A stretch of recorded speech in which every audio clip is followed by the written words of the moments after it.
Bem-vindos ao Encontro de Redenção. Que nessa noite o Senhor possa falar com você. Obedeça o seu caminhar, obedeça aquilo que o Senhor tem de propósito para a sua vida. E siga a voz do Espírito Santo. Siga o caminhar que Ele preparou para você.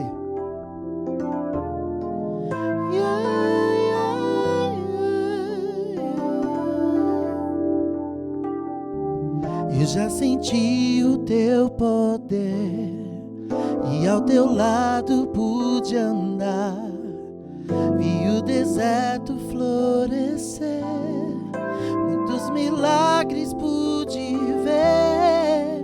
Eu já andei por sobre o mar, pude pegar em tuas mãos. O teu olhar me trouxe a paz, a tua voz que me chamou. Para onde eu irei, se só tu tens as palavras de amor?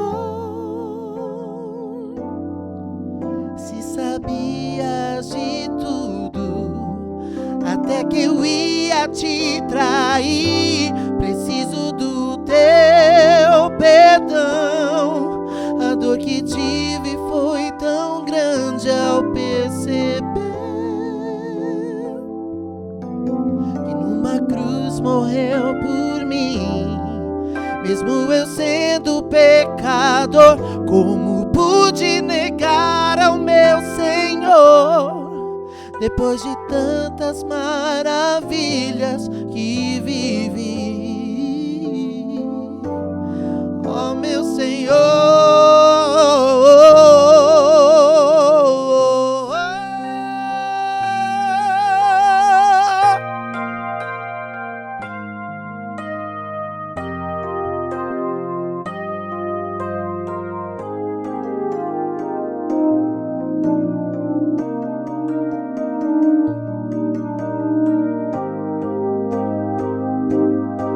eu sei que ainda me ama, posso sentir o teu poder.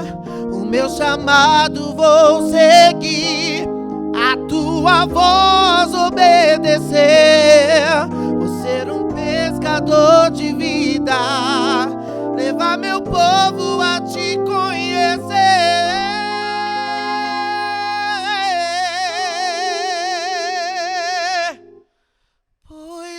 Te amo e ouvi tua voz, vou te obedecer.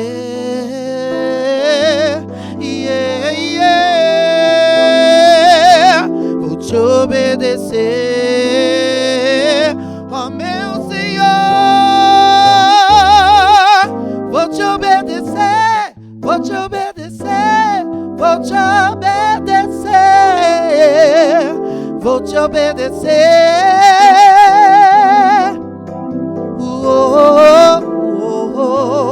Vou te obedecer.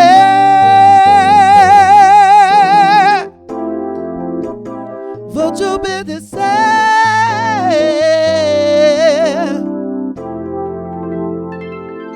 Por toda a minha vida, em todos os momentos,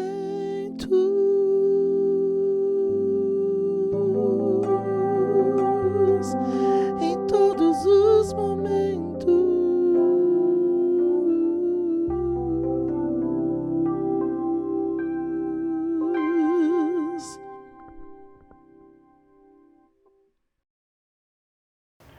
Fui muito tocado por esse texto que eu quero compartilhar com vocês, que está no livro de Daniel, no capítulo 3, nos versículos de número 3 a 13, de 13 a 18, 25 e 28. O texto começa com um ídolo que o Nabucodonosor fez. O ídolo que ele que ele construiu tem 27 metros de altura. Tá? É um prédio de muitos andares. 3 metros de largura. Num lugar onde ele resolveu fazer a inauguração e colocar todas as autoridades do seu reino incluindo Daniel e os seus amigos, mas Daniel já estava num escalão em que ele estava distante desse lugar. Versículos de número 13 a 18. Então Nabucodonosor, irado e furioso, mandou chamar Sadraque, Mesaque e Abidnego, e trouxeram a estes homens perante o rei.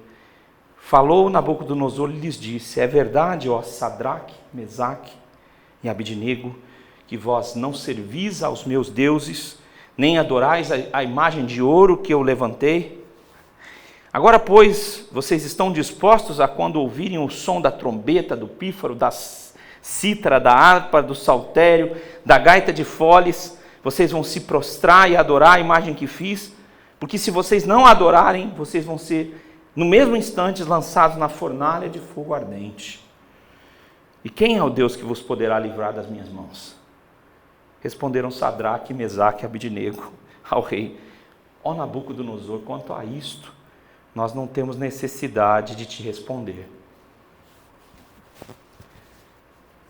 Se o nosso Deus a quem servimos, ele quer livrar-nos, ele vai nos livrar da fornalha de fogo ardente e das tuas mãos, ó rei. Se não, fica sabendo, ó rei, que não serviremos aos teus deuses, nem adoraremos a imagem de ouro que você levantou. Tornou ele disse, eu não li todo o texto, tá, gente? Só porque já é bem conhecido, vocês já sabem que ele lançou os três, e os homens que os lançaram também morreram. Tamanha a ordem do rei, tamanha a ira do rei para que se executasse, e foram queimados. Tornou ele e disse, Nabucodonosor: eu, porém, vejo 4 homens soltos que andam passeando dentro do fogo, sem nenhum dano, e o aspecto do quarto é semelhante a um filho dos deuses. Falou Nabucodonosor e disse: bendito seja o Deus de Sadraque, Mesaque e Abidnego, que enviou o seu anjo e livrou os seus servos que confiaram nele, pois não quiseram cumprir a palavra do rei, preferindo entregar o seu corpo a servirem a adorar qualquer outro Deus, senão ao seu Deus. Queria compartilhar com vocês sobre o tema Deus e a fogueira do medo. Queria dizer para vocês que nós estamos vivendo um tempo de muito medo. E que essa ansiedade que a gente está vivendo, ela é uma manifestação do medo. Do nosso medo, da nossa insegurança. A verdade é que todos nós, seres humanos, se reduzidos à questão do medo e da coragem, nós todos enfrentamos um medo muito grande. Nós temos um medo muito grande de quase tudo que você puder imaginar. A gente tem medo. A gente tem medo de não ser amado. A gente tem medo que as pessoas descubram as nossas limitações. A gente tem medo que alguns dos nossos mais terríveis pesadelos tomem forma. A gente tem medo, muitas vezes, de dormir. E quando a gente está com muita depressão mesmo, a gente tem medo de acordar. A gente tem medo do escuro, que é a manifestação da incerteza. E o que aconteceu no período pós-pandemia é que as pessoas, todos nós, estamos sendo devorados pelo medo. Uma das dominações que acontece em países ou em lugares onde a questão da democracia não está desenvolvida é o medo. Por exemplo, na eleição, nós vamos viver a campanha do medo, eu não tenho dúvida disso, tá? Não preciso ser um grande profeta para dizer isso. Alguém vai dizer assim, ó, se não votar no A, você vai ver o que o B vai fazer.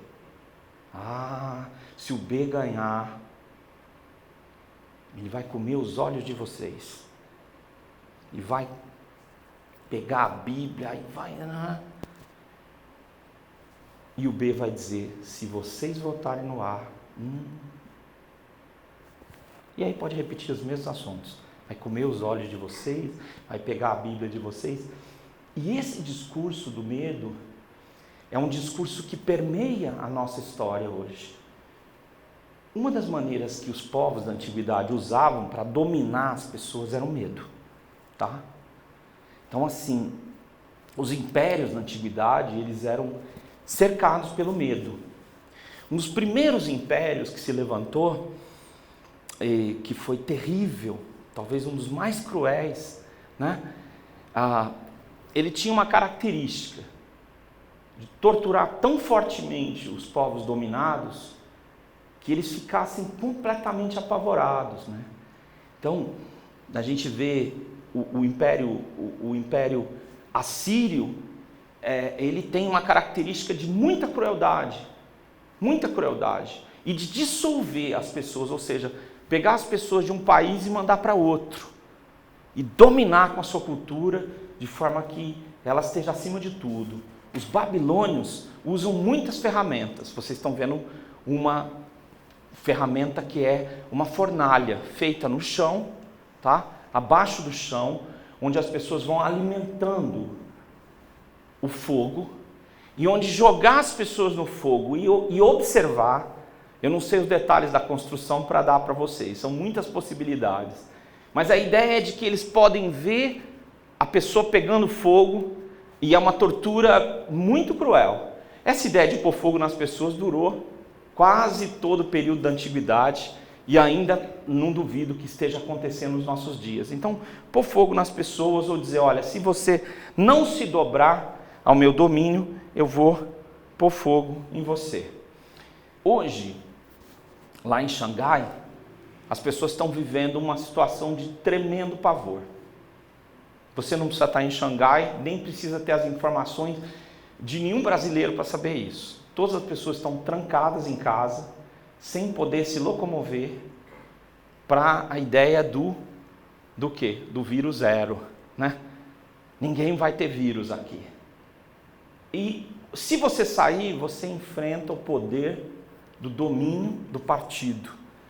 E as pessoas estão revoltadas, assustadas, dominadas por uma questão que é o vírus, o que elas podem fazer e o que elas não podem. Eu queria começar a compartilhar com vocês nessa noite, e sem achar que eu estou viajando. Na antiguidade, usar um instrumento de tortura como uma fogueira terrível era a maneira de dominar os povos e dizer, eu posso. Ninguém vai livrar vocês das minhas mãos. Eu não sei como está sendo a sua vida hoje, você que está me ouvindo. Não sei se você tem um medo, que já tem uma palavra usada mais no Nordeste do que aqui, uma paura. Você tem um medo terrível, tem uma coleção de medos que estão cercando você.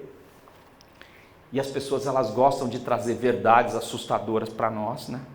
E elas colocam uma série de mensagens para nós.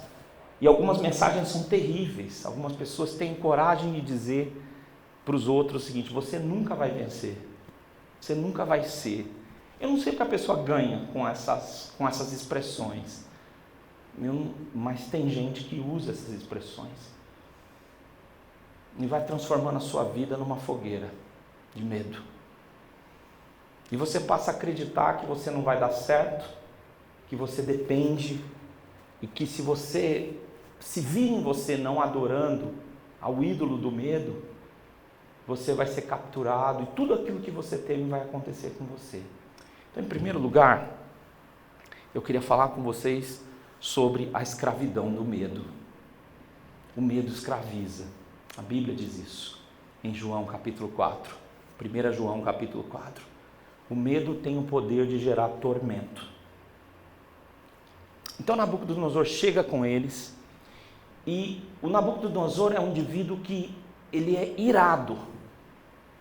Mas ele não é irado porque a gíria de hoje, porque é um cara demais, não. Ele é irado porque ele é um cara que sai, o semblante dele se transforma conforme a ira dele é.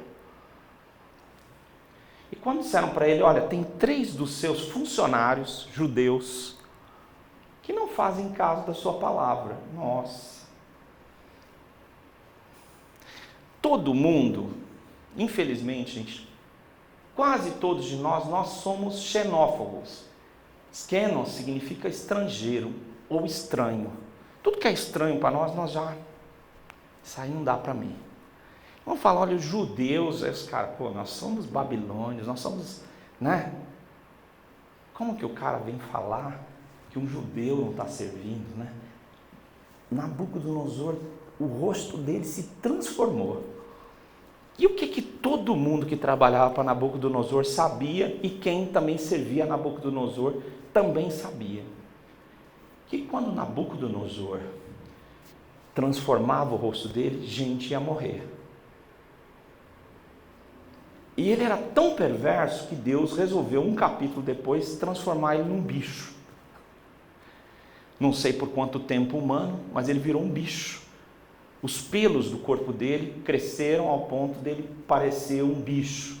Os pelos do seu corpo vão crescer como as penas das aves.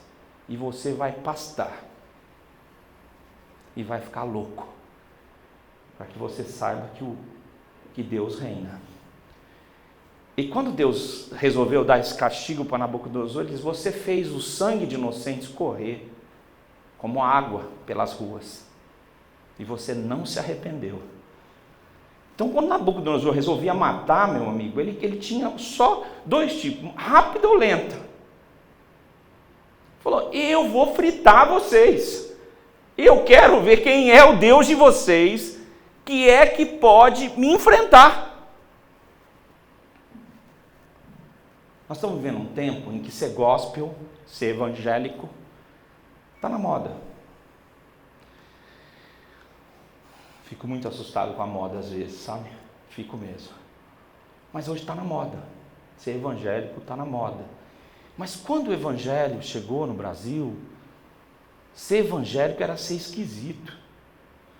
Era ser algum tipo de pessoa que não podia, não ia, uma série de coisas. E era receber preconceito. Hoje, está na moda ser evangélico. O problema é o que é ser evangélico, porque hoje em dia, ser evangélico não precisa ter evangelho, né? Precisa ter um pastor inventor, né? Com muitos seguidores, e aí esses caras são evangélicos, porque eles se baseiam em alguma coisa das Escrituras. Que tipo de medo escraviza a gente? O medo de que existem forças poderosas que vão nos sobrepor. Tá? Esse é um medo primário que nós temos. Tem um medo mais primário ainda, mas é o seguinte: olha, vai acontecer o seguinte, a crise está chegando, está acontecendo isso, está acontecendo aquilo, eu não vou ter o que comer. Mas você já comeu um lanchão hoje à tarde, melhor do que milhares de brasileiros. Mas você está com medo da comida que vai acabar. Quando é que ela vai acabar? A gente não pensa que se o coração da gente parar de bater, a gente não vai ter problema com a comida. A gente vai ter problema com o coração. Mas a gente fica pensando no que vai acontecer. Então a gente tem medo de que existam forças que vão nos sobrepujar. E que vão nos dominar completamente, e nós vamos ficar completamente à mercê dessas forças. O que acontece? Nós, muitas vezes, dirigimos a nossa vida baseada nesse medo, que é uma escravidão. Eu vou fazer isso, porque se eu não fizer isso, pode acontecer o pior.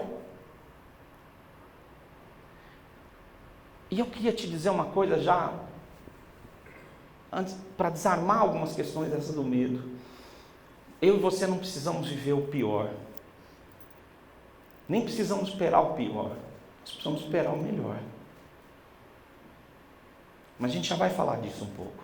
Então, um dos primeiros medos mais básicos que a gente tem é o seguinte: uma força mais poderosa do que eu vai vir e vai dominar a minha vida, e eu não vou ter saída, não vou ter escapatória. O segundo medo mais primário que a gente tem é o da sobrevivência mesmo. Uma força poderosa é a primeira coisa que eu quis falar com você. A segunda coisa é a sobrevivência. Eu não vou sobreviver.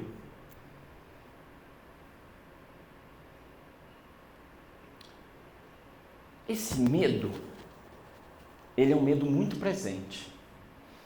Hoje, constantemente, as pessoas que têm um pouquinho mais de poder aquisitivo estão com medo de ser assaltadas. As pessoas que têm menos poder aquisitivo estão com medo da violência.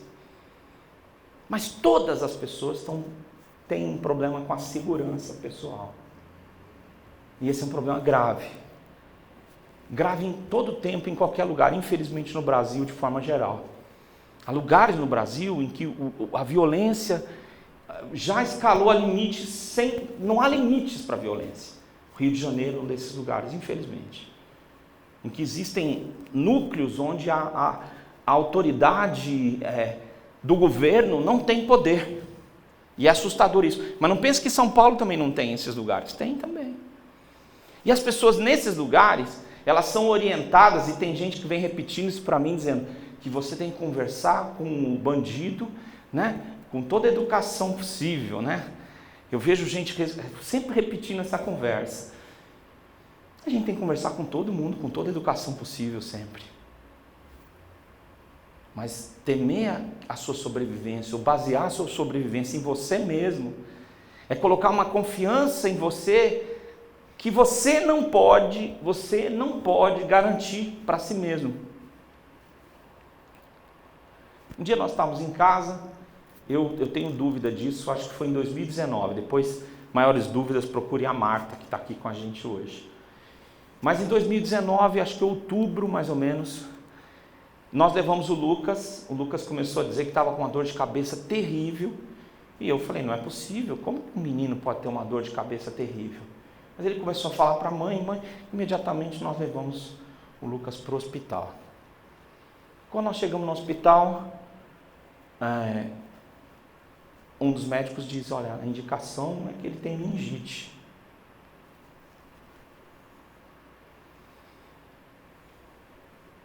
E eu não posso dizer para vocês como o meu coração estava.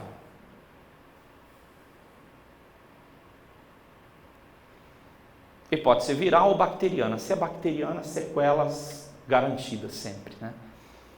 E eles disseram, e aí eu entrei com o Lucas para fazer um exame de líquor. Tem que tirar, né, o líquidozinho da espinha do garoto.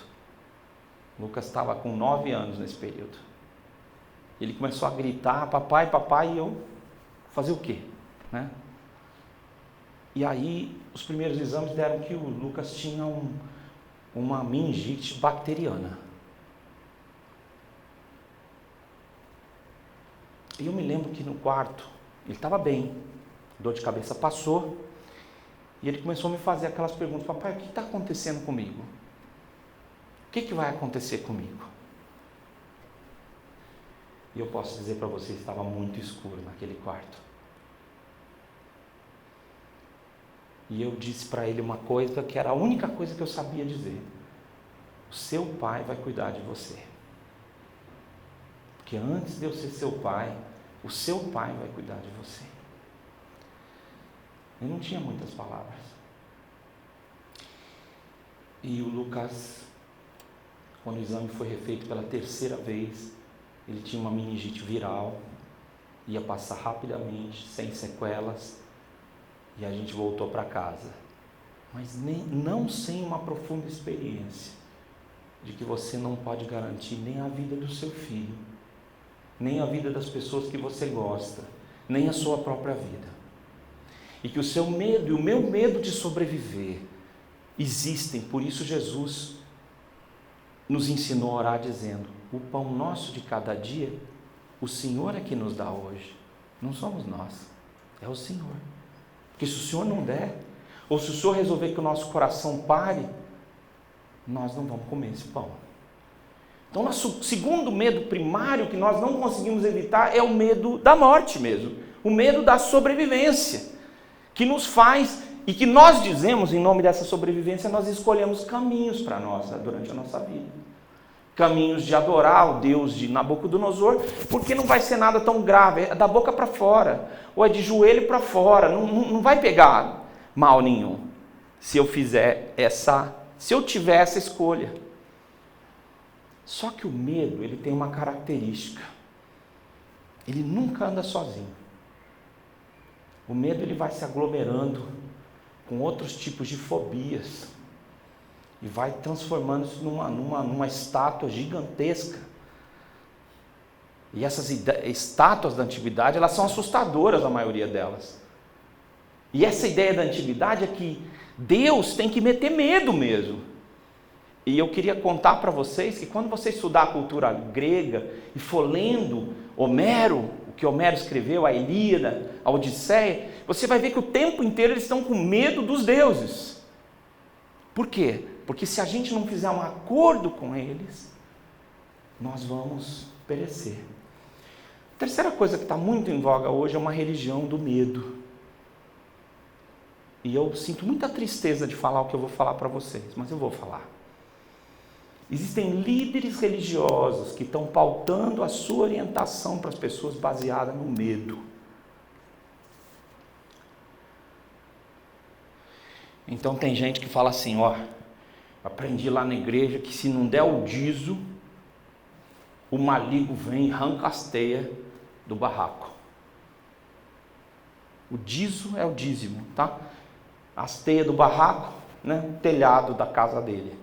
Tem gente tentando ensinar que Deus está à procura de algo que as pessoas possam oferecer, mas isso é mentira. Porque Deus não precisa de nada para ser Deus. A religião do medo cria uma hierarquia de meter medo, para que as pessoas fiquem assustadas e obedeçam ao que está sendo coordenado, comandado. E eu queria te dizer que essa religião do medo não serve ao Deus amoroso que enviou seu Filho Jesus.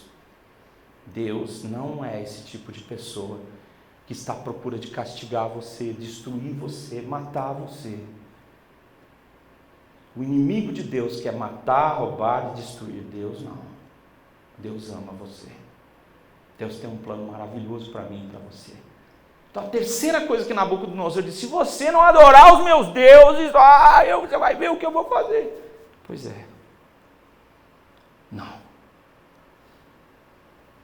Você pode, pela graça de Deus, hoje dizer, eu não sou mais escravo do medo. Você hoje pode dizer, eu não vou mais viver a minha vida pautada no medo. O quarto tipo de experiência que a gente tem com medo, você está bom hoje, viu, Caco? Você ficou esperto, hein? Antes ele estava trocando, mas o quarto só tem 2 hoje. O quarto aspecto dessa escravidão do medo é o medo que a gente tem de como a gente vai ser visto socialmente. A gente fica o tempo inteiro vigiando para ver o que as pessoas pensam de nós. E hoje as mídias sociais são isso. Tira uma foto, ficou bem. Não ficou bem, a gente já tira, porque o que os outros vão pensar? Nós sofremos muito das questões sociais. E hoje eu queria te dizer que quem é da geração Z e das outras que estão vindo, vive pensando no que as mídias sociais vão pensar sobre eles. Hoje, o tempo inteiro o que as pessoas pensam de nós é muito importante. E você não imagina como essa caixa onde você está formatado, como ela faz mal para você e como você age em direção ao que as pessoas esperam de você. Se você foi criado numa religião do medo, você é um cara que quando fala de Deus mete medo nas pessoas. Porque você não consegue se desvincular dessa história. E eu quero, em nome de Jesus, te convidar hoje a entender que Deus quer construir ou trabalhar em quem você é para você se tornar cada vez melhor. A imagem e semelhança de Deus. E que você não deve estar tão preocupado simplesmente com a sua aparência externa, com o que as pessoas esperam de você. Porque, basicamente, era um show. Show Nabucodonosor, com banda de todo tipo, com orquestra. E diz, olha, na hora que você tiver nesse evento que eu estou produzindo, e que você não me adorar, eu vou queimar você, literalmente. Eu vou destruir vocês. Porque eu posso.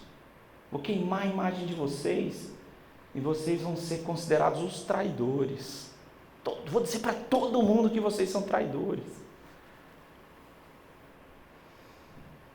E foi isso que ele fez. Eu imagino Nabucodonosor cuspindo de raiva. barbudo, a barba bem feita, né? Os babilônios tinham os seus hábitos, né? Que a gente vê nas pinturas deles. E imagina ele cuspindo de raiva, dizendo: eu quero ver quem é o Deus.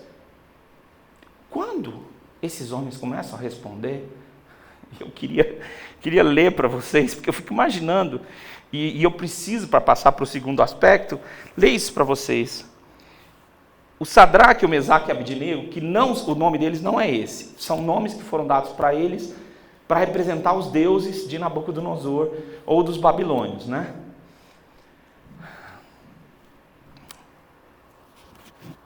Ó Nabucodonosor, não tinha nem ó rei. Quanto a isso, não necessitamos de responder. Ele já ficou numa felicidade com essa resposta curta que vocês não imaginam. Quanto a isso, nós não precisamos de responder. Ele estava pegando fogo já quando disseram: quanto a isso, nós não precisamos nem de responder. O que eles estão querendo dizer? Se o nosso Deus a quem servimos quer livrar-nos, Ele nos livrará da fornalha de fogo ardente e das tuas mãos, ó rei. Agora apareceu o rei. Lá na frente não tinha aparecido ainda. Mas se não, fica sabendo, ó rei, que não te serviremos. Serviremos aos teus deuses, nem vamos adorar a imagem de ouro que você levantou. Segundo lugar, eu queria compartilhar com vocês sobre o temor a Deus, que é a verdadeira libertação. Temor a Deus, e eu preciso explicar isso, porque se eu disse para você que nós não temos uma religião do medo, o temor é o respeito mais alto que você pode ter por alguém. Quando você respeita alguém muito, você se constrange em como vai agir com esse alguém, pelo amor que você tem a essa pessoa e pelo respeito que você atribui a ela. A Bíblia chama do temor a Deus como o princípio da sabedoria. E eu queria te alertar para uma coisa nessa noite. Que se você conhecer a Deus ou se aproximar de Deus, e você o conhecer, e eu queria falar também para a moçada que está aqui, mais nova também, que está aqui prestigiando hoje a gente. O temor a Deus me livrou de muitos males. Muitas vezes eu não fiz coisa, não é porque eu não quisesse fazer. Porque eu saí de casa muito cedo. Saí de casa com 17 anos e fui morar no Nordeste. Então não tinha ninguém olhando por mim ou para mim. E eu fui viver uma vida adulta. Então eu não fiz mais bobagem porque eu sabia que Deus estava comigo. E eu respeitava a Deus. Quero te dizer que se você nortear a sua vida pensando o que Deus pensa sobre o que você está vivendo e fazendo, e o que Ele quer para a sua vida, toda a sua vida vai ser transformada. Olha, nós não estamos preocupados com você, Nabucodonosor. Ele ficou feliz. Faltou babar. E ele disse: olha, faça mais quente, mais fogo. Só que como ele estava completamente enlouquecido, eles foram colocando uma quantidade de fogo que ficaria insalubre até para quem se aproximasse. E aí ele começa a ordenar para os oficiais: lancem agora, mas lancem. Mais fogo. Na hora que lancem, a labareda veio e devorou alguns dos soldados do próprio Nabucodonosor. Porque louco não tem jeito de dar certo. O medo, quando ele vai se construindo como uma maneira de governar, é a pior coisa que pode acontecer. Não existe domínio pior do que o domínio do medo. O temor a Deus é verdadeira libertação. Porque Deus, a quem você respeita, Ele não vai te obrigar a fazer nada. Mas Ele é a vida. Quando você desonrá-lo, você vai desonrar a vida. Quando a gente desonra os nossos pais, a gente desonra a nossa própria raiz, de onde a gente veio. Pode ser, você achar que não era o melhor, que não era aquilo tudo e tal, mas você desonra a sua raiz. E não tem jeito de pôr veneno na raiz e não comprometer a planta. Então eu quero te dizer uma coisa muito clara: o temor a Deus vai libertar você. Deus reina. Ah, não, eu estou com medo de... Eu também estou com medo de... E também estou com medo de... Deus reina. Deus sabe, Deus pode. Deus está acima. Ele governa. Nabucodonosor agora, ele está com tudo. Ele tem os soldados, ele tem a fornalha mais terrível que alguém já pôde construir. Ele tem ali, preparado para torturar as pessoas. Mas Deus pode nos libertar. É a primeira coisa que ele diz: se Deus quiser, Ele vai nos libertar das tuas mãos, ó Rei. Deus vai nos libertar das tuas mãos. Por quê? Porque a gente não vai viver sobre esse domínio do medo. Se Ele quiser, Ele vai tirar das tuas mãos. Se Ele quiser. Mas nós não vamos adorar uma estátua de medo. Nunca mais na nossa vida. Nunca nós vamos fazer isso. Nós não vamos criar uma imagem, um ídolo ao medo e vamos adorá-lo. Não vamos mais fazer isso. Grande parte dos nossos tormentos, gente, nunca vão aparecer quando o dia nascer.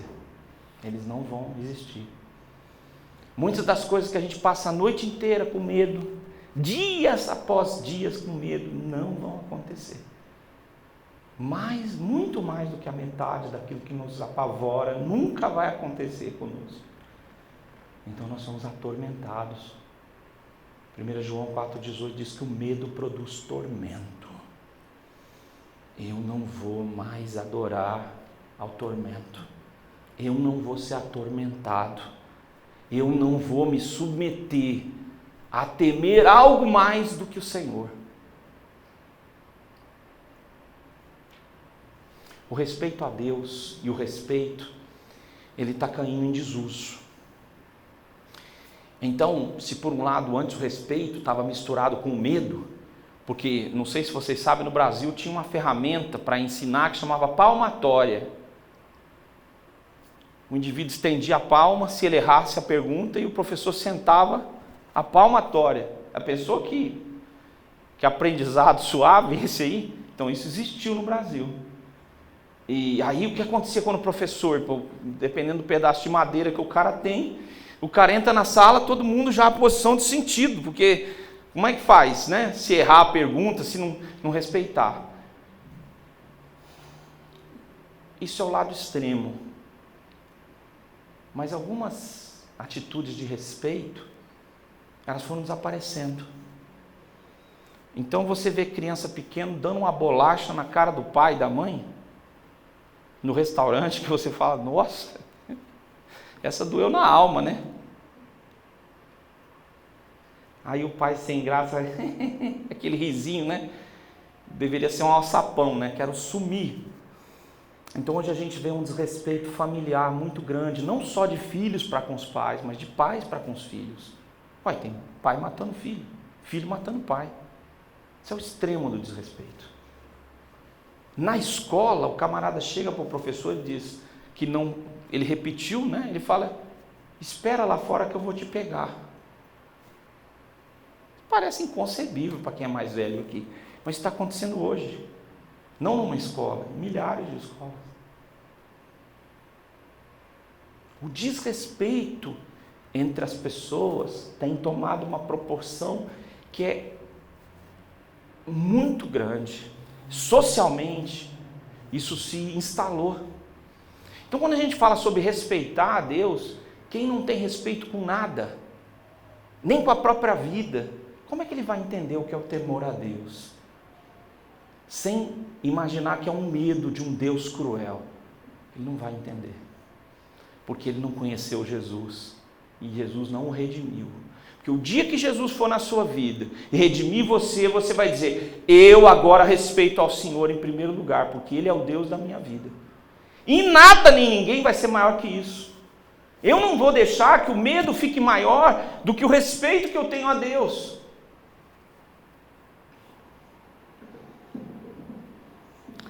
queria tecer uma consideração com você, porque a gente já está indo para o nosso finalmente dessa noite. Eu fico pensando que Deus, às vezes, se Ele fosse como eu e você, Ele ficaria pensando, por que Ele está com tanto medo assim? Ele não sabe que eu estou com Ele, que eu estou com ela? Ele não sabe que eu vou estar com Ele e com ela, ainda que seja no vale da sombra da morte? Por que Ele teme isso que é tão pequeno? Se eu sou imensurável, por que Ele teme quem pode tirar a vida, mas não pode tirar a vida eterna? Por que Ele não me enxerga? Ele só enxerga coisas tão pequenas que vão passar, enquanto eu sou eterno. Aqueles homens disseram, pode pôr fogo na gente. E aí eu queria te dizer que o temor a Deus vai gerar uma libertação na sua vida chamada ousadia. Ousadia, um destemor, uma coragem, que você vai dizer, mas que coragem é essa? De onde que veio que eu sou um covardaço? Como é que eu criei essa coragem?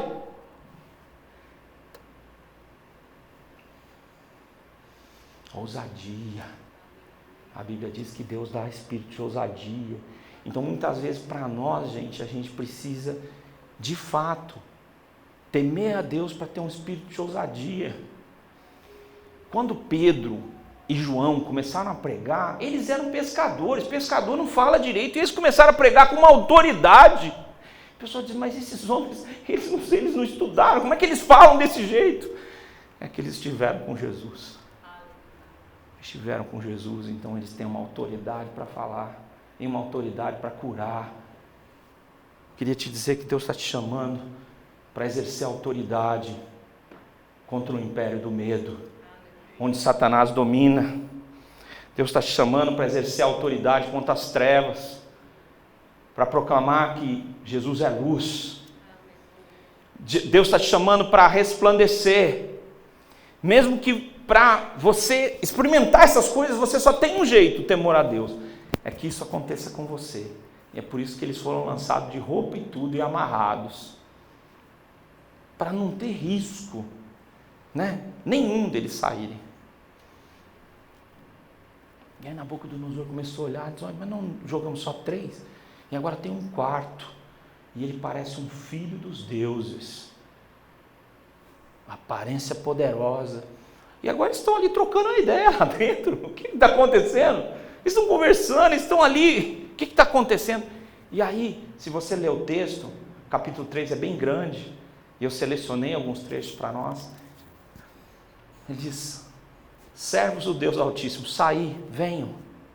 E eles saíram, e não tinha nem cheiro de queimado a roupa deles, nada deles pegou fogo.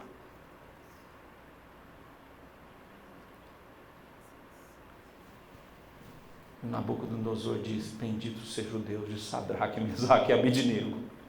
Eu obriguei vocês a adorarem meu Deus, mas eu bendigo o Deus de vocês, porque não existe um Deus que possa livrar como esse Deus de vocês. Bendito seja o Deus que se importou tanto com vocês, que enviou seu anjo para libertar vocês. E eu queria te dizer que o anjo de Deus, que para nós, sempre é a pessoa do Senhor Jesus, ele investiu tudo na sua redenção. Mandou seu filho para morrer no seu lugar. E quando você recebe isso, dizendo, Senhor, eu quero que o Senhor guie a minha vida, eu quero te respeitar em primeiro lugar na minha vida, o Senhor começa a mudar a sua vida. Sabe? Mudar a direção dos seus medos, do que você está fazendo, e você começa a pensar o seguinte, Deus, o que o Senhor quer de mim? Qual é teu propósito para a minha vida? E não qual é o próximo alçapão onde vão colocar fogo em você. Queria te dizer que esse texto é tão maravilhoso, mas o Senhor precisa libertar você e a mim da escravidão do medo, porque nós estamos num dos períodos mais terríveis da história, onde as pessoas estão apavoradas. E talvez você tenha vivido todos os seus dias pensando que uma tragédia vai tomar conta da sua vida. E eu queria te lembrar que Jesus morreu a sua morte para que você ressuscitasse com Ele. Ele é vida. Ele é vida. Ele quer te libertar do medo. Hoje, quando eu for orar, se é a sua oração,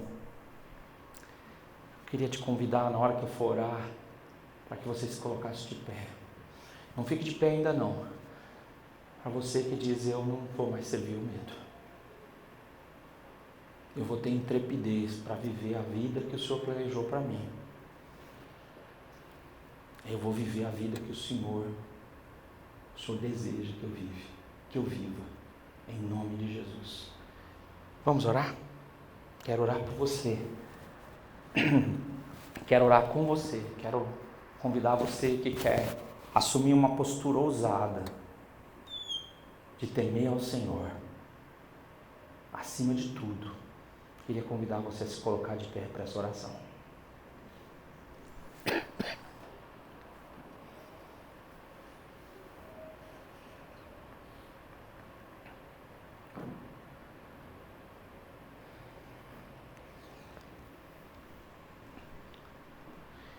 Senhor, eu sei que talvez, Senhor Deus, eu tenho sido dominado por tantos medos, nós temos sido dominados por tantos medos. Nós não precisamos que um déspota cruel nos cerque com seus soldados, para nós sermos tomados pelo pavor. Nós temos vivido apavorados, Pai. Nós temos vivido dominados pelo medo. O medo de tantas formas e variadas manifestações.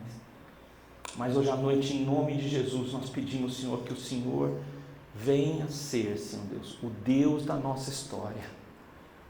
Senhor, eu venho, Senhor Deus, pedir no nome de Jesus, que o Senhor seja o Deus da nossa história, Pai. Deus que mude a nossa história, que transforme a nossa história, porque nós precisamos de Ti, Senhor. Deus, nós não queremos mais adorar, Senhor Deus, aos deuses desse mundo, Senhor. Nós não queremos uma religião do medo. Nós queremos entregar nossa vida inteiramente ao Senhor e pedir que o Senhor dirija a nossa vida. Em nome de Jesus, Senhor, nos liberta do medo. Em nome de Jesus. E agora que a graça de Jesus, o amor de Deus, o Pai, e a consolação do Espírito Santo, o poder transformador do Espírito Santo, liberte vocês para temerem a Deus acima de todas as coisas, hoje e para todos sempre. Amém. Podem se assentar.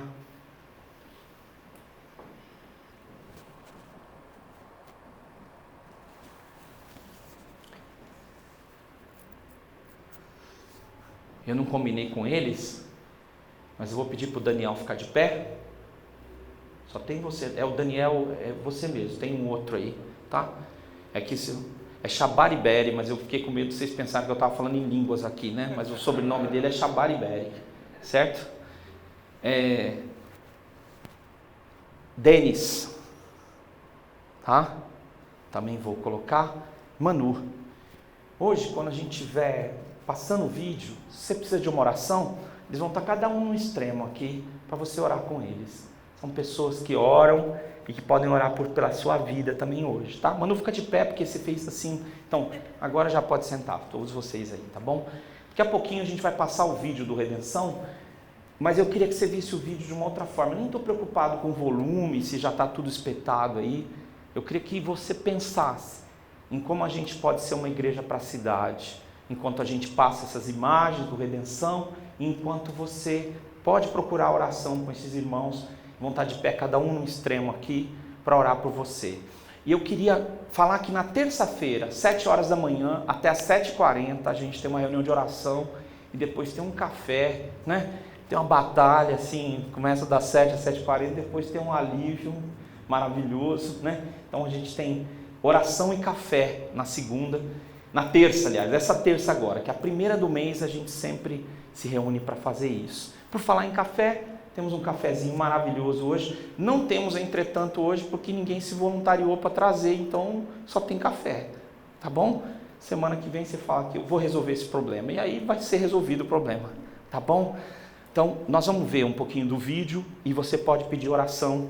Agora eu também vou estar aqui na frente, se alguém precisar orar, nós vamos ter um tempinho de oração aqui, seja qual for a luta que você está enfrentando, tá bom? Pode se colocar de pé vocês agora, cada um vai numa posição aqui, ó, fica ali perto. Vamos passar o nosso vídeo do Redenção. Enquanto isso, você pode orar por aquilo que... Mais baixo um pouquinho hoje, que o pessoal já sabe quase de cor. Se você precisa de oração, desloque do seu lugar, um de nós vai orar por você, em nome de Jesus.